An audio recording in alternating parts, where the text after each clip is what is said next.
అందరికీ నమస్కారం. ఇవాళ మన టాపిక్ ధైర్యే సాహసే లక్ష్మి. అంటే those who are brave will get the reality. అయితే ఇక్కడ లక్ష్మి అనగానే మనం మోక్ష లక్ష్మి అని పెట్టుకున్నాం. అంటే ధైర్యంగా, అంటే మామూలు ప్రాపంచిక విషయాలు సంపాదించడానికే ధైర్యం అవసరం. అంటే ఎక్కడైనా సరే మనం ఫర్ ఎగ్జాంపుల్ ఒక కాలేజీలో చదవాలనుకోండి, అక్కడ ధైర్యం అవసరం. ఓ చిన్న పిల్లవాడు స్కూల్కి వెళ్ళాలంటే ధైర్యంగా వెళ్ళాలి. అలాగే అన్ని పనులకి ధైర్యం అవసరం. 10 మందిలో మాట్లాడాలంటే ధైర్యం అవసరం. ఈ విధంగా ఏ పని చేయడానికైనా బయటికెళ్ళి బజార్‌లో కూరలు కొనాలన్నా ధైర్యం అవసరం. అన్ని పనులకి ధైర్యం అవసరమే. ధైర్యం లేకుండా ఏ పని చేయలేం. అయితే అలాంటిది ఆధ్యాత్మిక మార్గంలో ఇంకా ఎంత ధైర్యం ఉండాలి? అయితే ఈ ధైర్యం ఏమిటండి? అంటే ఒక క్రూర మృగం వస్తే తప్పించుకునే ధైర్యమా? లేకపోతే ఎవరైనా కొట్టడానికొస్తే తన్నులు తినకుండా పారిపోవడం ధైర్యమా? ఎలాంటి ధైర్యం? ఇక్కడ ఆధ్యాత్మిక మార్గంలో సైకలాజికల్ ధైర్యం అంటే, మీరు సామాన్యంగా ఒంటరిగా నిలవాలి ఇక్కడ. అంటే ఇంట్లో భార్యా పిల్లలు విమర్శిస్తారు, లేదా భర్త పిల్లలు. బయట వాళ్ళందరూ కూడా ఏంటిలాగా ఇతనికి ఎందులోని ఇప్పుడు నేనే ఉన్నాను. నేను కాలేజీలో చదువుకుంటున్నప్పుడు, స్కూల్లో చదువుకుంటున్నప్పుడు అయితే ఒకటేంటంటే నేను అందరికీ సహాయం చేసేదాన్ని గనక నన్ను అందరూ విమర్శించేవారు కాదు. నాకు సహాయం, దయ ఎక్కువుండేది. ఎవరికైనా అర్థం కాలేదంటే వాళ్ళకి బోధపరిచేదాన్ని. ఆ విధంగా కాలేజీలో కూడా అంటే వాళ్ళే పాఠం బోధపడలేదు అంటే ఇంటికైనా వచ్చేవారు. లేకపోతే నేను హాస్టలైట్స్ కోసం 1 అవర్ ఎక్స్‌ట్రా ఉండి వాళ్ళకి బోధపరిచేదాన్ని. లేకపోతే అక్కడ లెక్చరర్స్ ఏమో అనుకోని వాళ్ళుంటే వాళ్ళెళ్ళిపోయాక ఆ పాఠం అంతా బోధపరిచేదాన్ని. అయితే ఈసారి ఒకసారి ఒక లెక్చరర్ గారు తొంగి చూసారు. ఎవరిక్కడ పాఠం చెప్తున్నారని. అందరూ సైలెంట్‌గా వింటున్నారనమాట. ఆ లెక్చరర్ చెప్పిన కెమిస్ట్రీ పాఠమో, మరో పాఠమో వాళ్ళకి అర్థం కాలేదంటే నేను బోధపరుస్తున్నాను. అయితే ఇక్కడ ఏంటంటే ధైర్యము అనడంలో వాళ్ళు మనల్ని విమర్శిస్తూనే ఉంటారు. ఇప్పుడు స్కూల్‌లో ఉద్యోగం చేసినప్పుడే తీసుకోండి. ఆ స్టాఫ్ రూమ్‌కెళ్ళాలి. స్టాఫ్ రూమ్‌లో ఏం చేస్తారు? అక్కడ లేని టీచర్ కోసం అన్నీ విమర్శించుకుంటూ ఉంటారు. వాళ్ళ చెడ్డలన్నీ మాట్లాడుకుంటారు. అంతకంటే ఏమీ ఉండదు. ఆ స్టాఫ్ రూమ్‌కెళ్ళలేదని వెలివేసినట్టు చూస్తూ ఉండేవారు. అయితే నేనేం చేసేదాన్ని, అంతకంటే పిల్లల దగ్గరుండి, ఆ పిల్లలకి ఒక క్లాస్ టెస్ట్ అని, వాళ్ళకి టెస్ట్ పేపర్ రాయడం నేర్పించాను. ఒకడు టెస్ట్ రాస్తాడు. మిగతా వాళ్ళు ఆన్సర్ రాస్తారు. వాళ్ళే కరెక్ట్ చేసుకుంటారు. ఆ గ్రేడ్స్ నాకు చూపిస్తారు. అలా. ఎందుకంటే ప్రతిరోజు ఒకడు తల మీంచి తల బద్దలు కొట్టుకొని రక్తం కారుతూ రావడం. వాళ్ళేంటంటే ఆడుకుంటారు, లేతే రాళ్ళు విసురుకుంటారు ఇలాగ. ఇదంతా కాకుండా వాళ్ళకి ఉత్సాహంగా వాళ్ళ పాఠాలు వాళ్ళు చదువుకునేటట్టు చేయడానికి ఇలా చేశాను. అయితే దే దేనికైనా అంటే ఇప్పుడు చూడండి, సామాన్యంగా మాకొక పాట ఉండేది. బెంగాలీ సాంగ్. సెంట్రల్ స్కూల్‌లో 'హిందూ దేశ్ హమారా' అలాంటి పాటలతో పాటు కొన్ని పాటలు నేర్పిస్తారు అన్నీ.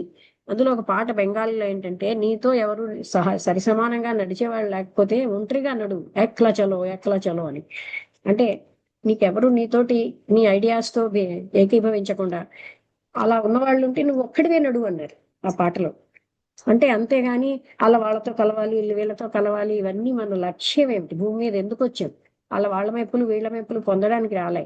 మన లక్ష్యం వైపు మనం వెళ్ళడానికి 10 మంది విమర్శిస్తూ ఉంటే, మనం నిలబడగలగాలి. అయ్యో! విమర్శిస్తున్నారని దాన్నొదిలేద్దాం అని కాకుండా, అలాగే భిన్నాభిప్రాయాలు అందరూ విమర్శిస్తారు. ఎందుకంటే, అందరిలాంటి బలహీనతలు మనకుండవు. ఎందుకంటే, ఒక లక్ష్యంతో ముందుకెళ్ళడం వివేకానంద ఏమన్నారు? "లక్ష్యం లేకుండా ఉన్న కంటే లక్ష్యంతో ముందుకెళ్ళడం చాలా మంచిది." ఆ లక్ష్యం వైపు మనం ప్రయాణిస్తూ ఉంటే, మనం అందరిలాగా అతిగా మాట్లాడకపోవడం, సామాన్యంగా ఆధ్యాత్మిక మార్గంలో ఉన్నవాళ్ళు అక్కర్లేని మాటలు మాట్లాడరు. ఆళ్ళ వీళ్ళని, వాళ్ళని మెప్పించాలన్న స్వల్ప బుద్ధితో ఉండరు. ఈ మధ్య ఒక టాపికొచ్చింది కృష్ణమూర్తి గారిది. Devotion and dedication and devotion నిన్ననే నేను మాట్లాడాను. అందులో ఏం చెప్పారు? ఒకాయనొచ్చి ఆయన చాలా మూర్ఖుడు కాదు. ఆయనేమన్నారు, "నేను ఎక్కువ కాలం అండి ఆ భగవంతుడి యొక్క దీంట్లో ఉండిపోతాను. నాకు నేనేమిటో మర్చిపోతాను. ఆ పక్క అప్పుడు నాకు స్లీపర్‌కిను, పెద్ద రాజుకి తేడా ఏం తెలీదు. నన్ను నేను కోల్పోతాను." అంటే అప్పుడు కృష్ణమూర్తి గారు అడిగారు, "మిమ్మల్ని మీరు కోల్పోవడం, మీరు అంకితం అవ్వడం అదా భక్తంటే?" అయితే అందరిని చంపడానికి ఉన్న జనరల్. అందరికి ఎలా ఎలా ట్రైనింగ్ ఇవ్వాలో, చంపడం ఎలాగా అని ట్రైనింగ్ ఇస్తారు కదా ఆయన యుద్ధ భూమిలో. ఆ ట్రైనింగ్ ఇచ్చే ఆయన కూడా తన పనికి అంకితమై ఉంటాడు. మరి అది కూడా వర్షిప్ అంటావా అని అడిగాను. అది డివోషన్ అంటారా అని. అలాగే తనకు అంకితమై తన పనులు చేసుకుంటున్న ప్రతి ఎందరో వ్యక్తులు వీళ్ళందరినీ మనం వాళ్ళు డివోటెడ్ అని చెప్పగలమా? అంకితం అవడమే అయితే అది వాళ్ళు కూడా డివోటెడే కదా. అలా కాకుండా మీరు అతను అడగడంలో వర్షిప్ అని అనే దాంట్లో మీ ఉద్దేశం ఏమిటి? మీరు ఊహించుకున్న ఊహాత్మక చిత్రం, లేకపోతే ఎవరో ఏర్పరిచిన ఊహాత్మక చిత్రం మీ మనసులో మీరు ఊహించుకుని దానికి పూజిస్తున్నారు. ఈయన విన్నారు, నాకు తెలియకుండా వెనక్కి వచ్చి కూర్చున్నారు డాబా మెట్ల మీద, నన్ను డిస్టర్బ్ చేయడం ఎందుకని చెప్పారు. మొదటి నుంచి చివరి వరకు విన్నానండి నిన్న. ఇదే కదండి చెప్పాను. అంటే మీరు మిమ్మల్ని మీరు ఊహించుకున్న ఊహాత్మక చిత్రానికి మరొక వ్యక్తి ఏంటంటే తన ఏదో ఒకటి ఒక ఐడియాకి, ఒక సింబల్ కి ఆయన అంకితం అవుతారు. అలా అంకితం అవడాన్ని భక్తి అంటామా? మిమ్మల్ని మీరు కోల్పోవడం, ఒక వ్యక్తి తనకి నచ్చిన పనిలో తను తాను కోల్పోతాడు, అది వర్షిప్ అంటామా అంటూ ఇలాగ ఒక్కటి ప్రశ్న వేస్తున్నారు. మీరు దేన్ని వర్షిప్ అంటున్నారు? మీరు ఊహించుకున్న ఆ చిత్రం కూడా మీ మనసులోంచి వచ్చినదే, మీ జ్ఞాపకాల్లోంచి వచ్చిన చిత్రమే అది. ఆ చిత్రానికి అదొక ఆలోచనకి మీరు రూపకల్పన చేసి అది ఊహించుకుని అదే సర్వస్వం అని దానికి అంకితం అవడం డివోషన్ అంటే? అదా భక్తి అంటే? ఇలా ఒక్కొక్క ప్రశ్న వేస్తున్నారు అనమాట. అతను అన్నాడు, నాకు నా భక్తి బాగుందండి, నేను ఇందులో ఇలా ఉండడమే నాకు బాగున్నాను, నేను అందులో అంటే నేను ఎవరికి హాని చేయట్లేదు కదా అన్నాడు. అంటే బాహ్యంగా మీరు ఎవరికి హాని చేయట్లేదు, కానీ ఆంతరంగికంగా ఒక భ్రాంతిని సత్యం అని నమ్ముతున్నారు కనుక మీకు మీరు హాని చేసుకుంటున్నారు, సమాజానికి హాని చేస్తున్నారు అన్నాడు. ఒక అసత్యాన్ని సత్యం అని నమ్మినప్పుడు మనకి హాని, చుట్టుపక్కల వాళ్ళకి హాని. అసలు మిమ్మల్ని మీరు కోల్పోతున్నది, ఒక వ్యక్తి తనకు ఉన్నటువంటి నచ్చిన ఆటలో తను కోల్పోతాడు. అది కూడా భక్తి అంటామా? ఇలాగా రకరకాల ఉదాహరణలు చెప్పారనమాట. అది పూజ అంటామా అని. అంటే తన్ను తాను కోల్పోవడానికంటే ఎన్నో రకాల పద్ధతులు ఉన్నాయి కదా, అందులో మనం మైమర్చిపోతూ ఉంటాం. అదా భక్తి అంటే అని ఈ ఊహల్లో అంటే మీ ఆలోచన తయారు చేసిన వాటిల్లో మీరు ఆలోచన ఉన్నంతసేపు అక్కడ భక్తే లేదు. ఆలోచన ఎప్పుడైతే నిశ్చలం అయిపోయిందో ఆలోచనకి అదేంటో తెలియదు, అసలైన యథార్థం. ఇవన్నీ ఏం చేస్తున్నాయంటే అసలైన భగవంతుడు లేదా యథార్థాన్ని మనకి రాకుండా అడ్డేస్తున్నాయి. ఈ అంటే లేదా మీరు కొన్ని నమ్మకాలు, ఐడియాలో, ఉద్దేశ్యాలు పెట్టుకుని అవే సర్వస్వం అని వాటిని మీరు ఊహించుకున్న ఊహాత్మక చిత్రాన్ని పూజిస్తూ ఆ పూజించడం అంటే అతను అంటున్నాడు, పూజించేవాడు మీరు మీరు మీ పూజకి మీరు పూజిస్తారు కదా అని కృష్ణమూర్తి గారితో అంటున్నారు. మీ పూజకి చిత్రాలు అక్కర్లేదు, విగ్రహాలు అక్కర్లేదు, అసలు మీ పూజలో ఏం సౌందర్యం ఉంది అని అడిగారు. అంటే పూజించేవాడు పూజ రెండు వేరు కాదన్నారు. పూజించేవాడు పూజ. నేను కూడా ఏమనుకుంటాను, పువ్వులు చల్లడమా పూజ అంటే? స్తోత్రాలు చదవడమా పూజ అంటే? ఏమిటి పూజ అంటే? లేదా మనం పూర్తిగా ఆ భగవంతుడితో ఐక్యం అయిపోయాం అనుకోండి, అక్కడ ఏ యాక్టివిటీ ఉండదు. అందుకని దేన్ని పూజ అంటున్నాం అని ప్రశ్నించుకుంటే మనకు అక్కడ అర్థమవుతూ ఉంటుంది. అంటే నేను ఎప్పుడు కూడా అదే ప్రశ్నించుకుంటూ ఉంటాను, దేని పూజ అంటున్నాం అని. అలాగే ఈయన ఇదా పూజ అంటే అని అడిగారు. అదా మీరు డివోషన్ అంటే అన్నారు. అలా మీరు ఊహించుకున్న ఒక వ్యక్తినో లేదా ఒక చిత్రాన్నో లేదా ఒక విగ్రహాన్నో అది మీ మనసులోంచి వచ్చినటువంటి జ్ఞాపకాల్లోంచి వచ్చినటువంటి కల్పితమే. దాన్ని మీరు అంకితం అవ్వడం, మిమ్మల్ని మీరు కోల్పోవడం అది డివోషనా అంటే? అప్పుడు ఆయన మీ డివోషన్ ఏంటి అంటే అతను అన్నాడు, నా డివోషన్ లో మాత్రం పూజించేవాడు పూజ రెండు వేరు కాదు అని. అప్పుడు ఆయన అన్నాడు, నా పూజలో నేను చాలా హ్యాపీగా ఉంటున్నానండి అని. నేను అదే నాకు మీతో అయితే ఎక్కువసేపు నేను మాట్లాడలేమోనేమో కూడా నాకేమో నా దాంట్లో నా సాంగ్ లో నేను హ్యాపీగా ఉన్నాను అని. అంటే అతను ఏమన్నారంటే, మీ అక్కడ పూజలో సాంగ్ అంటే సైలెన్స్ సాంగ్, ఆ సైలెన్స్ లోనే అసలైన దైవత్వం ఉంటుంది. ఆ సైలెన్స్ మీరు నా సాంగ్ లో మీరు మీ సాంగ్ లో యొక్క సౌండ్ లో మిమ్మల్ని మీరు కోల్పోకండి, ఆ సైలెన్స్ లోనే ఉండండి అని చెప్తారు. అంటే ఆ సౌండ్ ఉన్నంతసేపు మళ్ళీ అక్కడ మనకేముంది, మళ్ళీ మనసు పనిచేస్తుంది, మనస్సుతో అసలైన దైవత్వాన్ని పట్టుకోలేము. ఈ విధంగా ఇక్కడ ధైర్యం దేనికి అంటే, ఇలాగ మనం విషయాన్ని తెలుసుకున్నాం అనుకోండి. నాకు మా సెంట్రల్ స్కూల్ క్వార్టర్స్ లో ఉన్నప్పుడు మా పక్కన ఒక ఆయన పెద్ద గొప్ప వ్యక్తి వచ్చి వీటి చాలా ఆవిడకి అర్థం అవ్వాలని చెప్పారు, ఏమిటో భక్తి ఎక్కువ జ్ఞానం ఎక్కువ అని చెప్పారు. ఆ మొన్నాడు ఆవిడ వచ్చి పక్కన గుడి ఉంది, 104 క్వార్టర్స్ పక్కన గుడి ఉంటుంది రామాలయం. మేడం అక్కడికి వస్తారా? నేను రానండి, సాధారణంగా గుడికి రానన్నాను. ఇంకోసారి వచ్చి పూజ అవుతుంది వస్తారా అన్నారు. నేను రానండి అన్నాను. ఆవిడకి అర్థం కాలేదు. చెప్పిన వాళ్ళేమో గొప్ప గొప్ప వాళ్ళు చెప్పారు భక్తి ఉందని, ఈవిడేమో భక్తి పూజకి రానంటారేంటి అని. అంటే ఇక్కడ ఈ విధంగా మనం చూస్తే అలాగే నారాయణ మాస్టర్ గారు వస్తుంటారని చెప్పాను కదా. ఆయన ఒక శివరాత్రి నాడో కార్తీక సోమవారం నాడో వచ్చి నేను గుడికి వెళ్తాను అన్నాడు. అంటే ఆయన గుడికి వెళ్ళొచ్చాక నారాయణ మాస్టర్ గారు మీరు టైం అంతా వేస్ట్ చేసుకున్నారని. అదేంటి ఆయన అప్పట్లో టైం వేస్ట్ చేసుకుంటున్నాను అంటున్నారేంటి అని అనుకున్నారు. కానీ క్లాస్ లో ఇప్పుడు చెప్తున్నారు. ఆనాడు మేడం గారు చెప్పింది నాకు అర్థం అవ్వలేదు, కానీ తర్వాత అర్థమైంది. ఆ గుడిలో ఏదో పుణ్యం వస్తుందనే నేను వెళ్ళాను, కానీ ఇక్కడ బతికున్నటువంటి జ్ఞానం ఉన్న వ్యక్తితో నేను మాట్లాడడం కదా టైంను ఉపయోగించుకోవడం. ఈ అరగంటో ఆ గంటో నేను ఇక్కడే మాట్లాడి కొన్ని విషయాలు తెలుసుకుందని కదా అక్కడికి. అంటే ఆయన ఉన్నంతసేపు ఇటువంటి చర్చలే చేస్తూ ఉంటారు. నేను ఆ టీ పెట్టిన దగ్గర నుంచి కూడా అవే మాటలు, తను చదివిన పుస్తకాల్లో డౌట్స్ అవి అడిగేవారు. అలాంటిది టైం వేస్ట్ చేసుకున్నాను అని అంటే ఆయన అప్పుడు ఆయనకి అర్థం కాకపోయినా అలా అలా అనమాట. అంటే ఇక్కడ దేనికి ధైర్యం ఉండాలి అంటే అందరూ విమర్శిస్తారు. ఏంటి అందరిలాగా మేము 4 మాటలు అంటే నువ్వో మాట అనవేంటి, నలుగురు విమర్శిస్తున్నాడు నువ్వు విమర్శించవేంటి, అలా అడుగుతారు కదా. ఇప్పుడు నేను ఎంతమందితో ఫ్రీగా వాళ్ళతో ఉన్నా, లక్ష్మి నువ్వు ఎప్పుడు ఎక్స్ట్రా ఆర్డినరీ అంటున్నారు, అంటే నువ్వు కొంచెం వేరేగా ఉంటున్నావు అని. నాకు అర్థం కాలేదు నేను ఎక్కడ వేరేగా ఉంటున్నాను. నేను సెంట్రల్ స్కూల్ ట్రాన్స్ఫర్ అయ్యాక 104 నవసేన బానికి వచ్చాను, KV1. అక్కడ ఒక లైబ్రేరియన్, ఆవిడకి బాగా జ్ఞానం ఉంది, అంటే చెప్పగలిగే సమర్థత ఉంది, గోల్డ్ మెడలిస్ట్. ఆవిడ కూడా ఇలాగే అంటే అదేంటండి మీరు అందరిలాగా అంటున్నారు, నేను ఎందులో వేరేగా ఉన్నాను ఒక 3 ఉదాహరణలు చెప్పండి అని.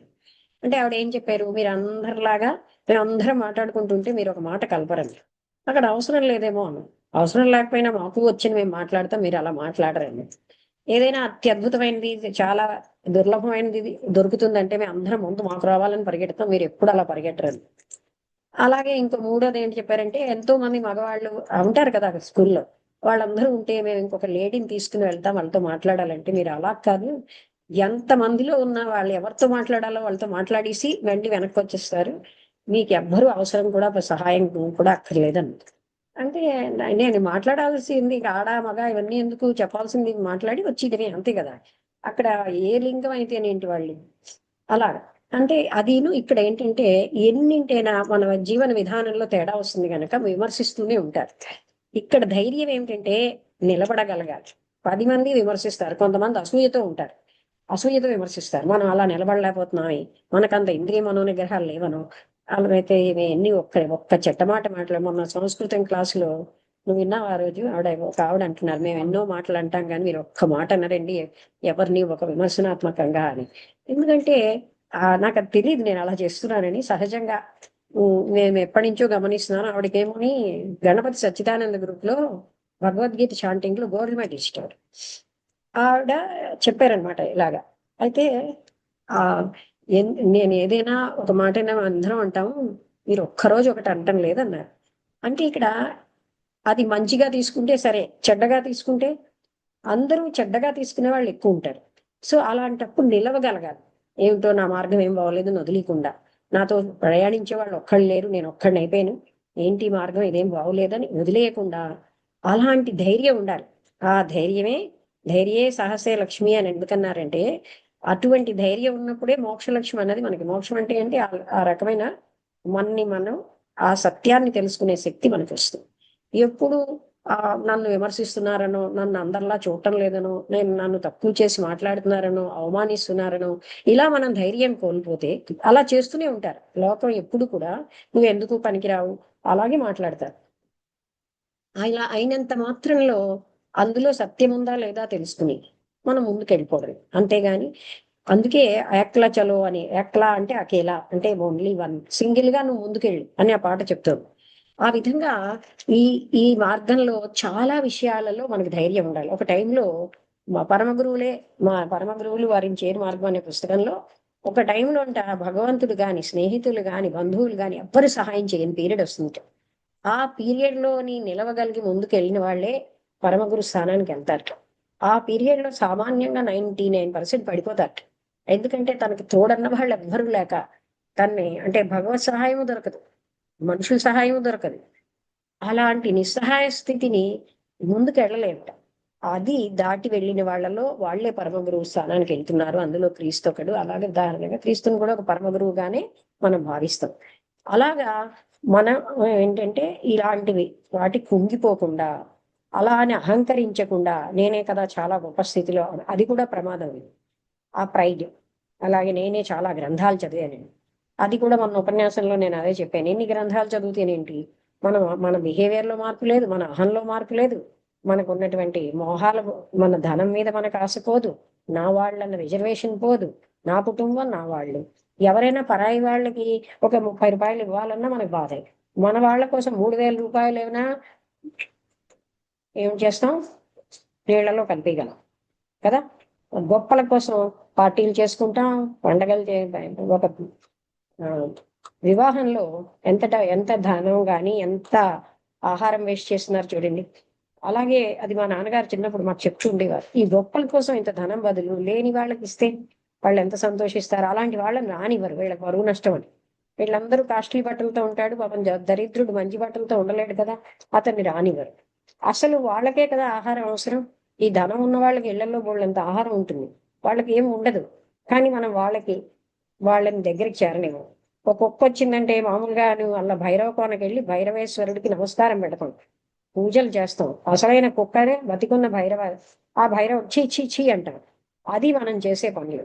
అందుకని మనం పూజ అన్న పేరుతో చేస్తున్నదంతా మన తృప్తి కోసం మనం చేస్తున్నాం, గ్రాటిఫికేషన్ అంటే.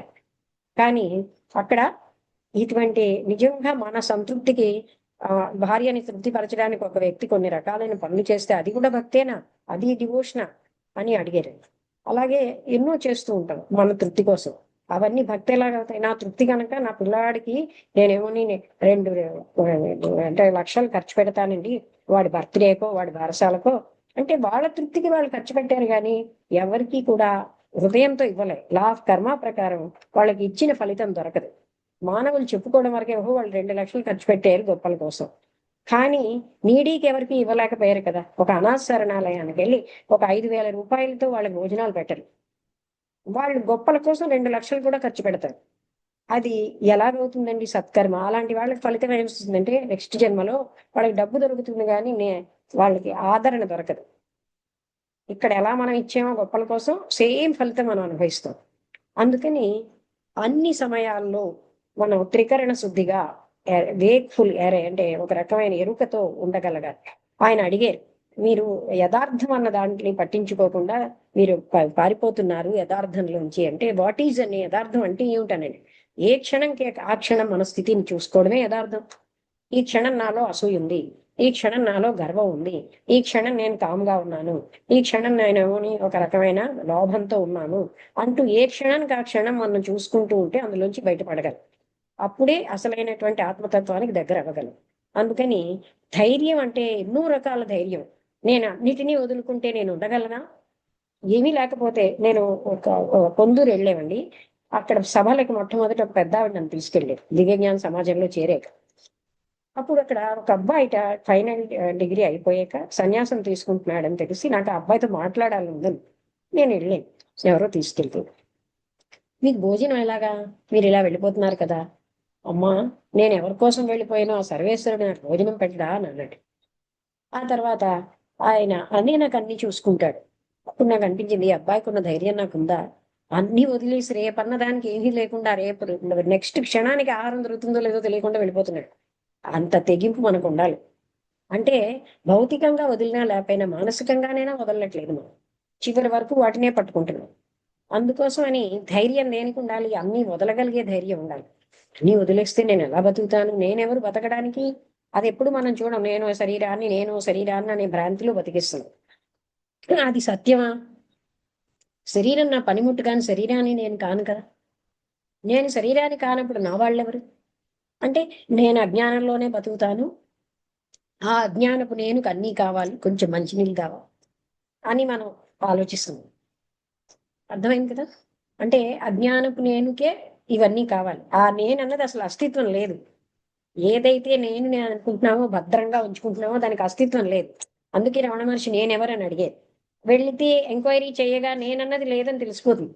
లేని నేను కోసం పుట్టుక నుంచి చచ్చే వరకు దాని గౌరవం కాపాడడం కోసం మనం అన్ని అంకితం చేసేసుకుంటున్నాం. Thank you.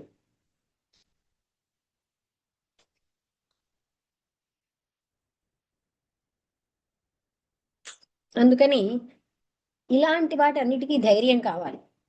అందరూ లేరు కదా, అందరూ వెళ్లే మార్గంలో నేను వెళ్ళిపోతే సరి కదా అంటే, అలాగాని ఆలోచిస్తే నేను ఒకసారి సెంట్రల్ స్కూల్లో ఉండగా ఒక ముస్లిం మేడం వచ్చి, మేడం మీరు ఒక్కరు ఒక మార్గంలో ఎందుకంటారు, అందరూ వెళ్లే మార్గంలో మీరు వెళ్ళిపోండి అంటే, ఆ స్టాఫ్ రూమ్ లో తర్వాత వృధా ప్రసంగాలు చేస్తూ టైం అంతా వాళ్ళంతా ఒక 10 నిమిషాలు లేటుగా క్లాస్కి వెళ్ళేవారు.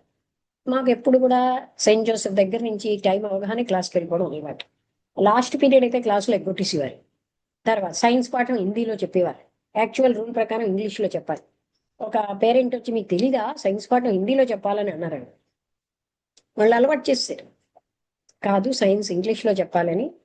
ఆ విధంగా అప్పుడు నేను అన్నాను, అలా అందరూ వెళ్లే మార్గంలో వెళ్తే ఈనాడు ఒక బుద్ధుడు గాని ఒక క్రీస్తు గాని మనం మిగలకపోలేండి అన్నాను.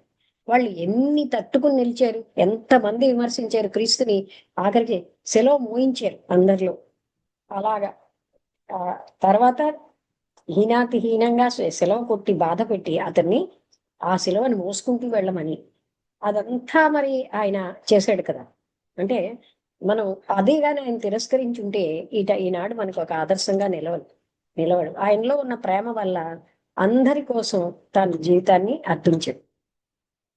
బుద్ధుడు కూడా అంత చిన్న వయసులోనే ఆయనకే మోహం ఉంటే తన భార్య తన పిల్లల్ని వదిలి ఆయన వెళ్ళలేదు. వీళ్ళు కాదు, మానవాళి అంతటికి సుఖం ఎలా వస్తుంది, దుఃఖంలోంచి ఎలా బయటకు ఆయన ఎంతమందో ఆయన తేజస్సును చూసి రా రా మాకు శిష్యుడిగా అంటే, ఆయన నాకు మీరు మానవాళి దుఃఖాన్ని పోగొట్టే మార్గం చెప్తారా అని అడిగేవారు. ఎప్పుడైతే ఎవరూ చెప్పలేకపోతున్నారో ఆయన ఒక్కడే వెళ్ళి నేనే తెలుసుకుంటానని ఆయన తెలుసుకున్నాడు. ఈ విధంగా మనం చూడాల్సింది ఏంటంటే, దివ్యజ్ఞానం కూడా ఏం చెప్తుందంటే, నీ కోసం నువ్వు జీవించడం కాదు, help others altruism is life అంటుంది. అంటే పరోపకార పారిణతే జీవితం. నువ్వు ఎంత సహాయం చేస్తుంటావో అదే నీకు ఉన్నత స్థాయికి. టెక్స్ట్ బుక్ ఆఫ్ థియాసఫీ అనే పుస్తకంలో మరణానంతరం కూడా భూమి మీద ఉన్నంత కాలం త్యాగ జీవితం పరోపకారం చేస్తున్న వాడు ఉన్నత స్థాయికి వెళ్ళిపోతాడు. అటువంటి వాడికి ఏ సంఖ్యలు అడ్డం. మామూలుగా ఇలా కాకుండా స్వార్థపూరితమైన జీవితం గడిపిన వాళ్ళకి మళ్ళీ ఎన్నో శృంఖలాలతో కింద పడిపోతూ ఉంటారు. అందుకే భూమి మీద ఉన్న జీవితం చాలా ముఖ్యం. హెల్ప్ అదర్స్, ఇతరులకు సహాయం చేయి. నీకు ఎవరో చేస్తారని ఆపకు, ఆ ఆపర్చునిటీ నువ్వే గ్రాప్ చేయి, అది తీసేసుకుని. అంటే దానికి సింబాలిక్ గా వాయిస్ ఆఫ్ ద సైలెన్స్ అనే పుస్తకంలో అది మేడం బ్లవెట్స్కి రాశారు. సూర్యకిరణాలు మరొకరి అశ్రువులని ఎండించక ముందే నువ్వు వెళ్ళి వాళ్ళ అశ్రువులను తుడు అంటే అర్థం ఏంటి, వాళ్ళకి సహాయం చెయ్యి. అంటే ఆ బాధ దాని అంతటి అదే అది ఎవాపరేట్ అయిపోకముందే వెళ్ళి నువ్వు అంటే తహతహలాడాలి హెల్పింగ్ చేయడానికి. నేను చేశాను, నువ్వేం చేసావు నాకు అని కాదు. అక్కడ మనం హెల్ప్ చేస్తున్నాం అంటే కాస్మాస్లోకి వెళ్ళిపోయింది మన పని. వాళ్ళు ఏం చేస్తారు మనకు అనవసరం, వాళ్ళతో సంబంధం లేదు. మనకి యూనివర్స్ ఇస్తుంది రిజల్ట్స్ అన్ని. పరోపకారం చేసిన వాడికి వాళ్ళు ఇవ్వక్కర్లేదు, ఎక్కడి నుంచి వస్తాయి? మనం ఏ రకమైన పని చేసామో ఆ ఫలితం మనకు వెంటనే వస్తుంది. ఆలోచనతో పరోపకారం చేస్తే మనకు పరోపకారమైన ఆలోచనలు వస్తాయి. మనస్సుతో చేస్తే మనసుకు సంబంధించింది, నోటితో వాక్కుతో చేస్తే వాక్కుకు సంబంధించింది, శరీరంతో చేస్తే శరీరానికి సంబంధించిన పరోపకార పారీణత మనకి దక్కుతాయి. అవి మనం ఆలోచించక్కర్లేదు, నిష్కామకర్మ చేసుకుంటూ పోవడమే. చేసే అవకాశం కోసం మనం వెతుక్కోవాలి. నిజమైన దివ్యజ్ఞానం ఎవరంటే, ఇవాళ పొద్దున్న కీటు థియాసఫీ పుస్తకం చెప్పడంలో అది కూడా చెప్పాడు. ఏ వ్యక్తి అయితే పరోపకారం కోసం తహతహలాడుతూ ఉంటాడో ఆ అవకాశాలు ఇస్తారు మహాద్గురువు పరమగురువు. వాటిని దుర్వినియోగం చేసుకోకుండా మనం వినియోగించుకుంటూ ఉంటే ముందుకు వెళ్ళగలుగుతాం. అందుకని ఇక్కడ ఇలా చేస్తూ ఉంటే నీకేంటి ఏముంది, నేను అందరిలాగా లేరని చెప్పి విమర్శిస్తారు. చాలా మంది ఎన్నో రకాల బాధలు పెడతారు. ఒక మంచి మార్గంలో వెళ్ళేవాడు చాలా బాధలు తట్టుకోవాలి. మరి హరిశ్చంద్రుడి జీవితం చూస్తే సత్యం కోసం ఎన్ని బాధలు పడ్డాడు ఆయన. ఆ బాధల కంటే నాకు సత్యం ఏం బాగుంది, నా భార్యతో నేను హాయిగా ఉంటే బాగుందని అనుకోలేదే ఆయన. ఎందుకంటే ఆ సత్యాన్ని కోసం జీవించడంలో ఒక ఆత్మానంద అనుభూతి ఉంటుంది. అది అనుభవించిన వాడికి తెలుస్తుంది. ప్రాపంచిక సుఖాలు వదులుకుంటే గాని పారమార్థిక సుఖం ఏమిటో తెలియదు. అది మనం బేరాలు ఆడతాం, అది వస్తే ఇది వదులుతానని. ఎలా వస్తుంది అది? ఇది వదిలితే గాని అది రాదు కదా. మనం బేరాలు ఆడుతూ కూర్చుంటాం. మనస్సుతో నాకు తెలియాలండి భగవంతుడు ఏంటో. మనస్సుతో తెలిసే భగవంతుడే కాడు. ఒక సద్గుణాన్ని మనస్సుతో మనం కల్టివేట్ చేసుకుంటే అది సద్గుణమే కాదు. అలాగే నమ్రత కూడా మనస్సుతో కల్టివేట్ అయ్యేది కాదు. ప్రేమ అన్నది మనస్సుకు తెలియదు. మనస్సుకు తెలిసిన ప్రేమే కాదు. మనస్సు అంతమైనప్పుడు ఉండేదే ప్రేమ. ఈ విధంగా ఇవన్నీ తెలిసి మనం జీవిస్తే చాలా చాలా ఇబ్బందులు వస్తాయి. ఆ ఇబ్బందులన్నిటినీ ఒంటరిగానే ఫేస్ చేయాలి. నాకెవరు సహాయం లేరు అందుకే వదిలేసానండి అంటే మనం అలా పడిపోతూ ఉంటాం. అలాంటి అవకాశాలు వచ్చినప్పుడు మనం కిందకెళ్ళిపోతే ఇవాళ అక్కల్కోట మహారాజు గారి జీవిత చరిత్ర చదివాం. అందులో ఎలా చెప్పారండి? ఆ పొద్దున్న ఇతను ఉన్నారు. నువ్వు కూడా ఉన్నావు కదా! ఆ జయంత్ కూడా. అందులో అతను ఏ వ్యక్తి అయితే ఆయన ఒక ఆలోచనలు తెలిసిపోయేవి. అంకిత భావంతో నువ్వేమో ఏంటి డౌట్ వచ్చింది నీ మనసులో నేను వెళ్ళిపోతానన్నాడు. అంటే ఆయన మామూలు సన్యాసి అతనేమో నీ గోచి కట్టుకుని ఉండేవాడు ఆజానుబాహుడు. మిగతా వాళ్ళందరూ ఇతను ఎవడో పరాయి వ్యక్తి ఇక్కడ వచ్చి కూర్చుంటాడా ఫస్ట్ ప్లేస్ లో అని అదే విధంగా ఆ చింతల్కర్ అతను కూడా ఆలోచిస్తాడు. ఆలోచించేసరికల్లా నీ మనస్సు మారింది నేను వెళ్ళిపోతున్నాను నేను వెళ్ళిపోతుంటే అతను అప్పుడు ఏడిచి బతిమాలి తీసుకొస్తాడు. ఆయన పశ్చాత్తాపం చూసి ఆయన వస్తాడు. ఎందుకంటే అక్కల్కోట మహారాజు గారి చరిత్రలో అక్కడికక్కడే ఆయన ఫలితాలు చూపించేస్తాడు. ఇంకా లేట్ ఉండదు అనమాట. అలాగే ఏ వ్యక్తి అయితే అతన్ని అంతర్గతంగా ఈయన మన ఇంట్లో ఉండాలి అని కోరుకున్నారో వాళ్ళ ఇంట్లో సకల శుభాలు జరుగుతాయి. అంతేగాని పైకే అలా ఉన్న వాళ్ళకి అలాగే జరుగుతూ ఉంటాయి.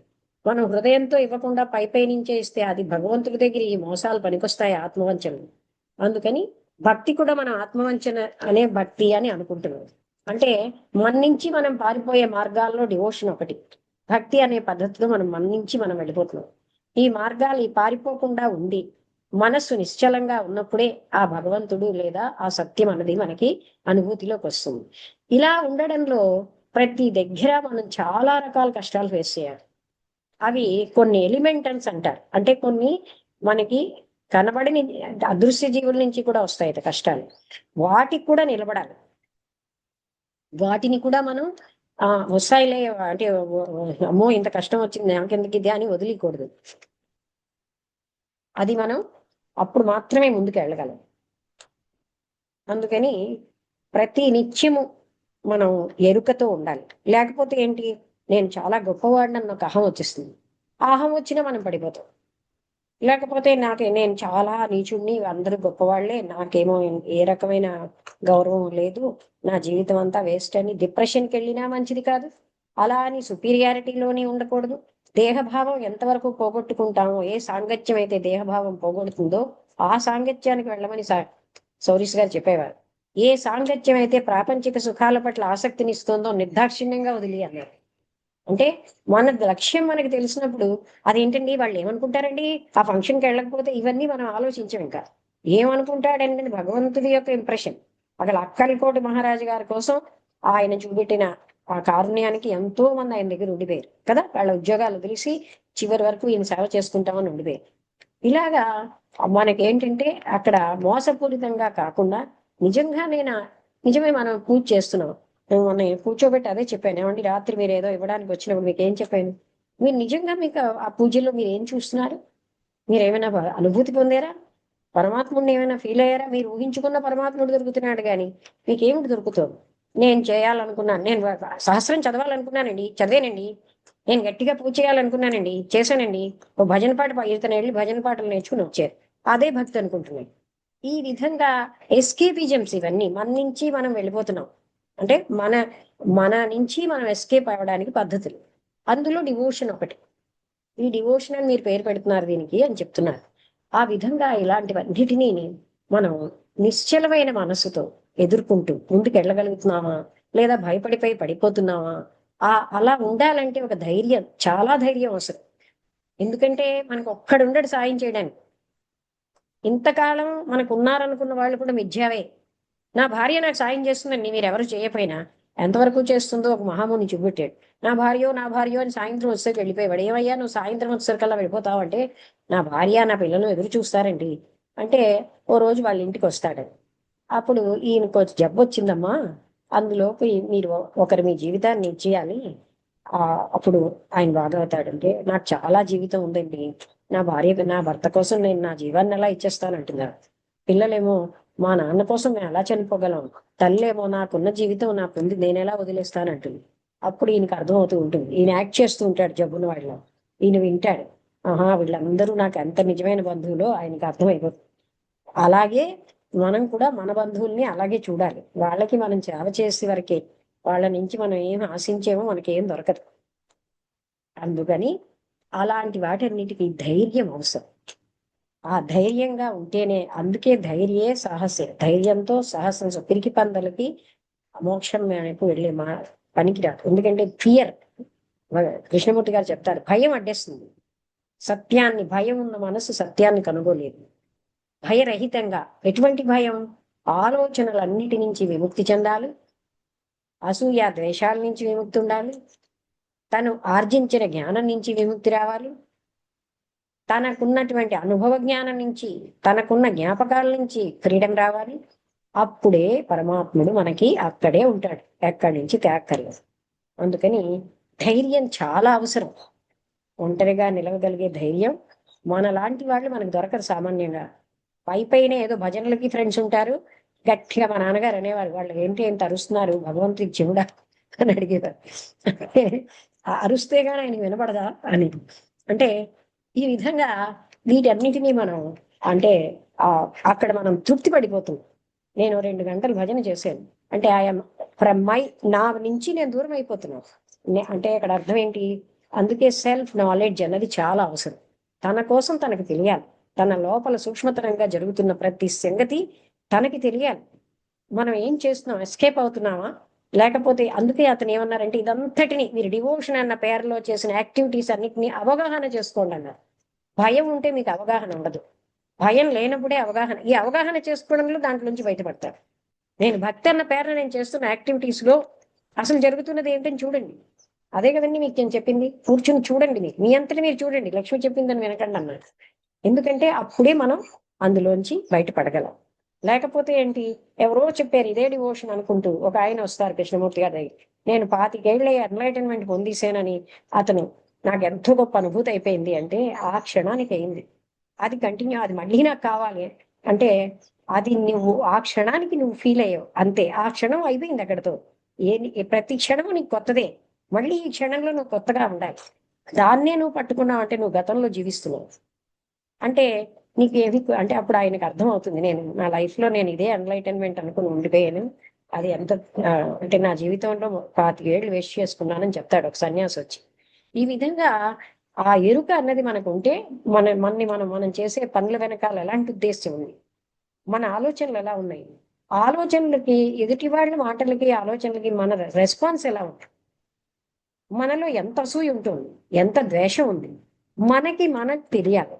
అందుకే ఇంత పిల్లలప్పటి నుంచి, చిన్న పిల్లలప్పటి నుంచి సెల్ఫ్ నాలెడ్జ్ అవసరం అన్నారు. సెల్ఫ్ నాలెడ్జ్ లేనప్పుడు ఆ మనం అసలైనటువంటి తత్వాన్ని పొందలేం. అందుకే అప్పుడు ఏంటి వస్తుంది, నేను బాడీని కానుగా, నాకు భయం ఏంటి, అలా ఒక్కటి మనం అది చూడగలుగుతూ ఉంటే అందులోంచి బయటపడతాం. ఇక్కడితో నేను ముగిస్తున్నాను. డౌట్స్, శ్యామల డౌట్స్ ఏమైనా ఉన్నాయా ఇవాళ? శ్యామల వినబడుతుందా? మా సిస్టరు చండీగఢ్ యూనివర్సిటీ, అదే పంజాబ్ యూనివర్సిటీ ప్రొఫెసర్ గా పనిచేసి ఆమె మ్యాథ్స్ లో గోల్డ్ మెడలిస్ట్, ఏఐలో రీసెర్చ్. అంతేనా శ్యామల? వినబడుతుందా? నువ్వు వినబడుతుంది వినబడుతుంది. కాదు కాదు, అదే ఆర్టిఫిషియల్ అయితే ఇంటెలిజెన్స్ ఏనా? ఒకసారి చెప్పు. ఆర్టిఫిషియల్ ఇంటెలిజెన్స్ లోనే, డిస్ట్రిబ్యూటెడ్ ఆర్టిఫిషియల్ ఇంటెలిజెన్స్ లో నేను రీసెర్చ్ చేశాను. 9 మందిని గైడ్ చేశాను. రీసెర్చ్ పిహెచ్డి 9 మందికి ఇదే టాపిక్స్ లో PhD, image processing and distributed artificial. అయితే నాకు డౌట్ ఏంటంటే, ఒకటి ధైర్యానికి సాహసానికి మెయిన్ గా ఏంటి డిఫరెన్స్ ఒకటి కావాలి. అంటే మనం పదజాలంలో ఇలాగ గాని, సాహసం కూడా మానసికంగా, అంటే to do some action with courage ఈ సాహసం అని చెప్పొచ్చు. పెద్ద తేడా ఏం లేదు. ఓకే. అయితే ఇంకోటి ఏంటంటే, ఇప్పుడు డివోషన్ ని జేకే గారు చెప్పింది ఎగ్జాంపుల్, నాకు అతని క్వశ్చన్ ఎవరో నాకు ఇది డివోషన్ అంటే అతను నాకు చెప్పారు. కానీ ఫైనల్లీ జిడ్డు కృష్ణమూర్తి గారు డివోషన్ అంటే ఏం చెప్పారు? పోనీ అసలు డివోషన్ అంటే ఏంటని అర్థం చేసుకోవాలి. ఇప్పుడు మనని టోటల్ గా డివోషన్ అన్న పేరుతో వింటున్నావా? డివోషన్ అన్న పేరుని చేస్తున్నవన్నిటినీ అవగాహన చేసుకోమంటున్నారు. ఆ కన్క్లూషన్స్ ఇవ్వరు. మీరు అవగాహన చేసుకోండి, వాట్ ఆర్ యూ డూయింగ్ అంటే అండర్స్టాండ్, బట్ నాట్ అంట్లో కొట్టుకుపోవడం కాదు, పారిపోవడం కాదు, అది అవగాహన చేసుకోమంటున్నారు. అవేర్నెస్. అదే మూమెంట్ టు మూమెంట్ అర్థమైంది, అవేర్నెస్ కరెక్ట్. తో ఇలా వాట్ ఈజ్ హ్యాపెనింగ్ ఇన్సైడ్ అని చూడమంటున్నారు. ఓకే. అది రెండోది ఇంకోటి ఏంటంటే, ఇప్పుడు నువ్వు చెప్పింది ధైర్య సాహసే లక్ష్మి అంటే మోక్షం కోసం అనే మోక్షలక్ష్మి అనే మోక్ష మార్గంలో అని కదా మెయిన్ గాను. కానీ నాకు ఒకటి అర్థం అవ్వలేదు ఏంటంటే, ఇప్పుడు సత్య హరిశ్చంద్రుడు, గౌతమ బుద్ధుడు, యేసుక్రీస్తు వాళ్ళది కరెక్టే, చివరిలో కూడా ఎంతో ప్రాబ్లమ్స్ వచ్చినా వాళ్ళు తట్టుకున్నారు, అది రైట్. కానీ ఇప్పుడు మినిట్ టు మినిట్ అవేర్నెస్ తో కూడా నువ్వు సాక్షిగా అంటే ఉంటూ మైండ్ ని ఇది లేకుండా చేసుకుంటూ కూడా మోక్షం పొందొచ్చాను కదా. అందులో ధైర్యానికి ఏంటి ఇంకా? అది కరెక్టే, అందరూ మార్గంలో కాకుండా నువ్వు నలుగురితో నారాయణ అంటే నువ్వేమి చేయలేవు, అది ఒప్పుకుంటాను. అవగాహన చేసుకుంటూ ఒకే క్షణక్షణం అవేర్నెస్ తో ఉంటూ సాక్షి, నేనంటే సాక్షి అన్నదే, నేను ఏదో చూస్తున్నది నేను కాదు, నేను చూస్తున్నాను అన్నది అర్థం చేసుకున్నదే నేను, అవన్నీ కొంచెం అర్థం అవుతున్నాయి. కానీ ఇందులోని ఇంకా ధైర్యానికి సాహసానికి ఎక్కడ ఏంటి అన్నది, అది మామూలు వాళ్ళకి కూడా. ఇప్పుడు అంటే ఇక్కడ సాహసము అని మామూలుగా రెండింటిని మనం ఒకేలా వాడుతున్నాం. ధైర్యే సాహసే లక్ష్మి అనడంలో ధైర్యం సంపూర్ణమైన ధైర్య సాహసాలు ఉన్న వాళ్ళకే అని, అంతేగాని ఆ పదాలకు అంత ప్రాముఖ్యం అని కాదు అక్కడ. అది అయితే కరెక్ట్, అది మానసికంగా పదం కోసం అడగట్లేదు. ఒకసారి విను, భౌతికంగా మానసికంగా ఉన్న ధైర్యాలతో ఉన్నప్పుడే మనం అసలైన లిబరేషన్ ఆ సత్యాన్ని తెలుసుకోగలం అని. అవును, అండ్ నువ్వు అన్నా ఒకటి చాలా కరెక్టే, చాలా వస్తాయి ప్రాబ్లమ్స్, 99% అసలు చేరలేరు, ఇంకా ఎండ్ లో ఇంకా విన్నాను కూడాను. అదే అడుగుతున్నాను, అంటే అంటే ఏంటి, ఎలోన్ గా ధ్యానం చేస్తుంటే భయం వేయడం అలాంటివా? అంటే అదే అన్నాను, ఎలోన్నెస్ ఎప్పుడు ఒంటరిగా ఉండడానికి, ఆ ఒంటరితనంలో ఉన్న సైలెన్స్ లోనే అసలైన సత్యం అన్నది ఉంటుంది. మనం ఎప్పుడు కూడా ఎలోన్నెస్ నుంచి పారిపోతూ ఉంటాం. We are afraid of loneliness. అందుకని దాన్నే అలా పారిపోవడం అనే దాని వల్లే ఒక పారిపోవడాన్ని భక్తి అంటున్నాం. అంటే భక్తి అని దానికి ముసుగేస్తాం. ఇంకో రకంగా టీవీ అంటారు, ఇంకో డ్రగ్స్ అంటారు, ఇంకో డ్రింక్ అంటారు. తన నుంచి తాను పారిపోవడానికి రకరకాలు, ఏ మార్గమైనా ఒకటే, పారిపోవడమే. అందుకని ఆ యథార్థాన్ని నుంచి పారిపోకుండా దాన్ని అవగాహన చేసుకుంటే you will come out of that. అంటే ఆ యథార్థంలో నీ గ్రీడ్ ఉందనుకో ఉదాహరణగా, ఆ యథార్థ స్థితి నుంచి దాన్ని అవగాహన చేసుకోవడం వల్ల you will come out of the greed instead of running away. కరెక్టే, ఏదైనా లక్ష్యం సాధించాలంటే ఛాలెంజెస్ ఎలాగా ఉంటాయి, అందులో మోక్ష మార్గంలో తప్పకుండా ఉంటాయి, ఎన్నో ఉన్నాయి, ఎంతో మంది మనకి తెలుసు. కరెక్టే, అలా ఇప్పుడు అర్థమైంది. నిన్ను పరిచయం చేసింది ఇక్కడ ఇంజనీరింగ్ కాలేజ్ ప్రిన్సిపల్ గారు వచ్చారు. ఆయనకి చెప్తున్నాను నీకోసం. ఆయన ఎక్కడండి మీ కాలేజీ?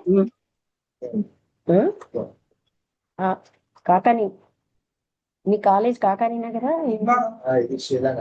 షీలానగర్ లో ఉంది. శిలానగర్ బ్యాక్ సైడ్ శీలానగర్ లో.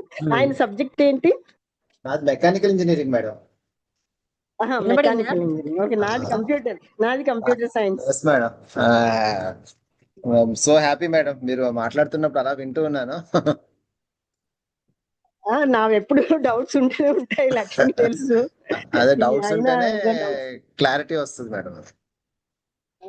అంటే ఇవన్నీ అర్థం అవుతున్నాయి, అది మాత్రం రైట్. వింటూ ఉంటే కొంచెం కొంచెం అర్థమై అప్పుడు మెల్లిమెల్లిగా ప్రాక్టీస్ కూడా చేయడానికి మనకి ఇంట్రెస్ట్ వస్తుందని నాకు అర్థమైంది.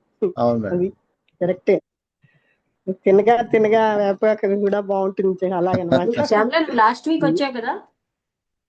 అవునవును, లాస్ట్ వీక్ వచ్చాను. ఇప్పుడు విజయనగరంలో ఉన్నాను నేను, అందుకే మొబైల్ తో చూస్తున్నాను, కంప్యూటర్ తేలేదు. Thank you madam. నిన్ను పరిచయం చేస్తూ మాట్లాడాను, చెప్పాను. అదే చాలా థ్యాంక్స్. నా గురించి అంత చెప్పక్కర్లేదు, మామూలే. ఇప్పుడు అంటే మామూలే, మరి నువ్వు ఏం చదివేవో అది చెప్పాను తప్ప నేనేం అంతకంటే ఎక్కువ ఏం చెప్పలేదు. అయితే ఎంఎస్సి అప్లైడ్ మ్యాథ్స్ చేశాను, అది నాకు యూనివర్సిటీ ఫస్ట్ వచ్చింది. 1 year రీసెర్చ్ కూడా చేశాను. అప్లైడ్ మ్యాథమెటిక్స్ 2 సంవత్సరాలు రీసెర్చ్ చేస్తే 2 పేపర్లు కూడా పబ్లిష్ అయ్యాయి. కానీ నాకు అప్పుడు జాబ్ చేసేయాలని ISROకి వెళ్ళిపోయాను కదా. ఆ తర్వాత అలాగా మళ్ళీ